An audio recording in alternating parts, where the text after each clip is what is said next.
What is up, Coach Emma here, and welcome back to the Fit Habit Life podcast, where we cut through the noise, talk real health and fitness, sustainable fat loss, and habits that actually work. And on today's episode, I'll be talking about what actually gave me food freedom. But before we dig in, thank you for listening. If you've been enjoying the show, if you could share the show, rate the show, subscribe to the podcast, that just helps me get in front of more people, which helps me help more people, which is the goal of this show. All of you out there who watch the videos must be wondering, where is Emma right now? And I am in my kitchen for a couple reasons. My house is being remediated for mold, and they did one pass through. Really just ripped apart our bathrooms, cleaned it out, and we just got it tested on Monday from a third-party source, and it's still moldy. So they will be probably coming back within a week to break more of it that we have to pay to fix. So I'm in my kitchen because we have a finished basement, which is really awesome, but there is no place for me to record down there. So this mic thing attaches to a solid table. And my husband's big audio guy, and I was like, I'll just hold the microphone, and he almost lost it. So I'm like, I can record in the kitchen, but you can't come back to the house till I'm done. Or you have to stay downstairs. He's on a walk right now. Anyway, I'm in the kitchen, and mold stuff. Super fun. Not just kidding. I will have my husband on in the future to talk about what we've been going through, how we identified it was mold. For anybody that you know who could be struggling with this, so that, just build more awareness around this. I didn't even know it was that big of a thing. And I guess maybe it's like one of those things, like you don't really see all the Teslas till you buy a Tesla sort of thing, Maybe it's one of those things, but I don't know. I think a lot of people have toxic exposure or some type of stealth infection. If you guys listened to the last episode, I think a lot more people have it than they think. And that could be root cause of what's causing a bunch of metabolic issues. So we'll dig in further to that. But today I wanted to talk about food freedom and what brought me food freedom. Because every day this week, it's a Wednesday. This is dropping tomorrow. So happy Thursday to people listening on the day of the episode. But I've had apple pie every day this week. We went to my in-laws on Friday. I had apple pie. Then we took home the apple pie. It is a bummer because my father-in-law can't have gluten because of his gout, but then we get more leftover apple pie. So anyway, so I've had some Monday, Tuesday, and I will have some later today. Super excited about it. But I used to restrict foods, and then when I'd eat those foods, I would overindulge on them. And then I would overcompensate my activity the next day to make up for the extra calories. And so then I completely restricted those foods, which is what created that unhealthy relationship. But me allowing myself to have those foods in the right context, right? And I guess, anyway, in the right context, has given me, and in the right proportion, right, not eating like an asshole,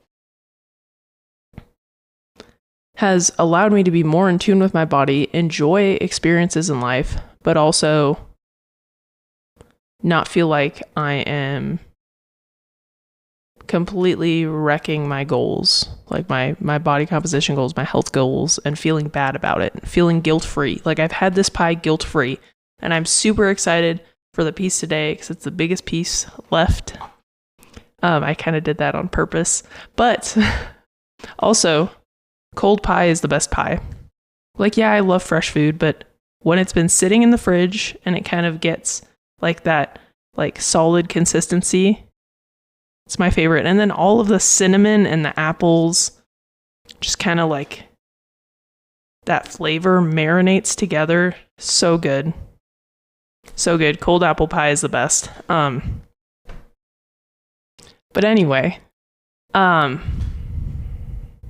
yeah, I just wanted to talk about this because this is something I struggle with for a long time. Like, I'd feel really bad. I'd be upset when she would make apple pie because I would feel the need to overindulge and eat way more than I needed. I also have a lot more muscle mass on my frame now than I used to, which makes my metabolism a little bit better. So I can handle more calories without gaining weight. And the thing that really helped me do that was tracking. I have all of my clients track for a period of time in some capacity because it builds that food freedom.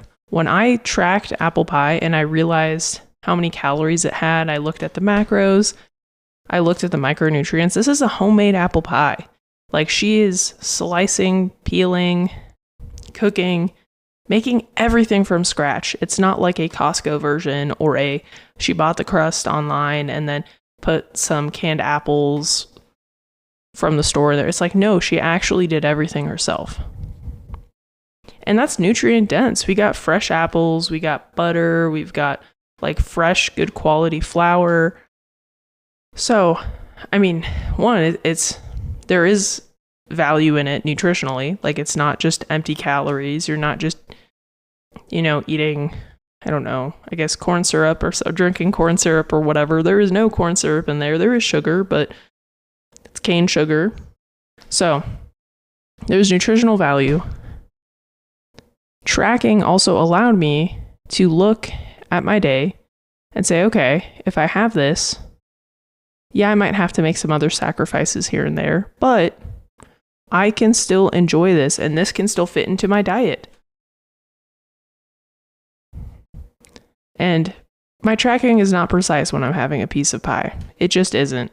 I don't know what she put in it. I'm just using a generic bottom and top crust, which is the only apple pie that is worth it. I'm just kidding. I love the crust. Crust is one of my favorite parts.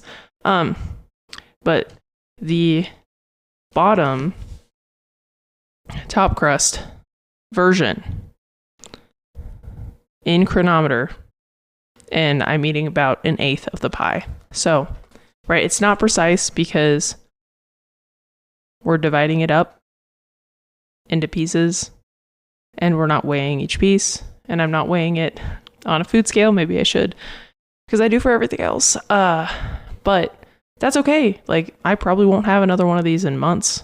So I'm going to enjoy it, not feel guilty about it, and fit it into my diet. Is this something I should have every day? Probably not.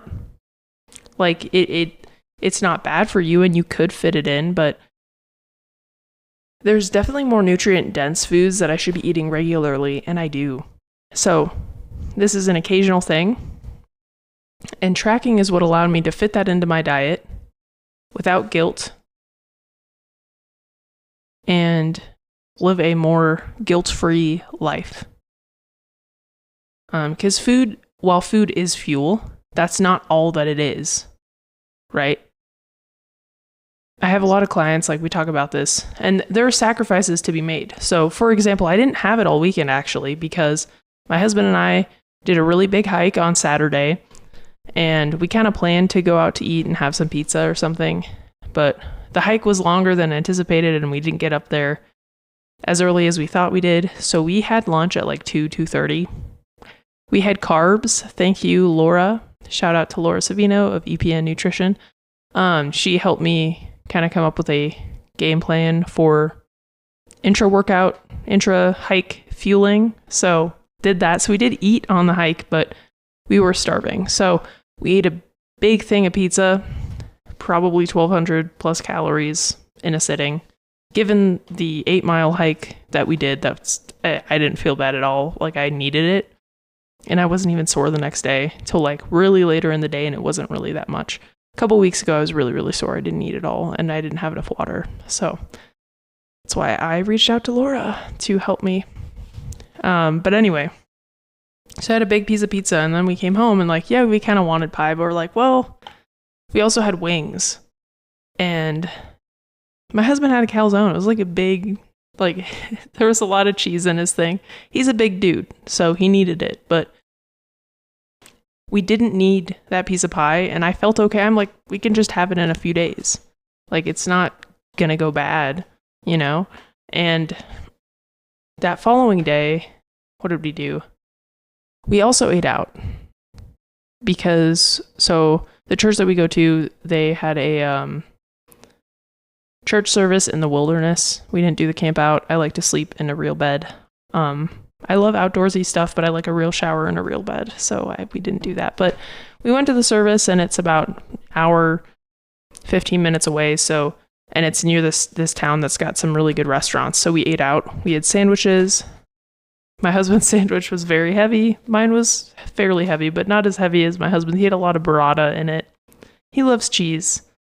So we were also like, when we came home, like, let's have a lighter dinner and let's save the pie for the next couple days. So that's what we did. And so Monday, Tuesday, and later today, I'm having a piece of pie. And in the past, I would have probably stuffed my face every single day. Probably would have eaten a way bigger piece every single day, maybe had 2 pieces. And it was like shifting the mindset from like, I can eat this food. I'm allowed to eat this food. Do I actually want this food right now? Because I understand how this food impacts me, how it makes me feel, the caloric value of this, and when I would more enjoy it. And so looking through that lens, like, okay, I know I can eat this thing. I'm not restricting myself, but do I really want it right now? Because I just had a big pizza. I didn't feel like it. I mean, it sounded good, but it also didn't. I was like, that's kind of heavy. So I saved it. And that next day, same thing. We didn't go on a big hike.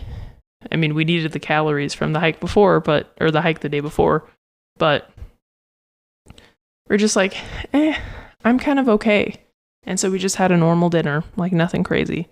And then yesterday, I planned my day so that I could fit in the piece of pie. And Monday, and I had a crazy leg day, so I was really hungry. So I'm like, cool. And same with yesterday. Pretty good upper body lift, so I fit that in today. No training. I'm gonna either squeeze in a little zone 2 or maybe do a little hike or just get a higher step count today. I'll see how the day pans out. But that's the other thing. Right now, I'm not actively working towards any goal. I'm not trying to lose body fat. I'm not trying to build muscle. I'm just trying to get healthy because we have mold in the house. So because of that, I'm just kind of listening to my body. How am I feeling? Am I actually hungry? Do I actually need this right now? Does it sound good? Can I fit it in? And same with training. Like, how am I feeling today? What else took priority? And right now, like, client stuff's taking priority a little bit. Like, I wanted to go out on a hike by myself, but I'm like, driving an hour to do that might be kind of tough. So anyway, hopefully this episode was helpful. If it was, please share the show, rate the show, and subscribe to this podcast so I can help debunk the other crap that's out there. Someone rang the doorbell. I don't know why. It's the middle of a day on a Wednesday, so that's why I'm ending the episode early. So anyway, hopefully this episode was helpful. Please rate the show, share the show, subscribe, and I'll catch you guys on the next one. Peace.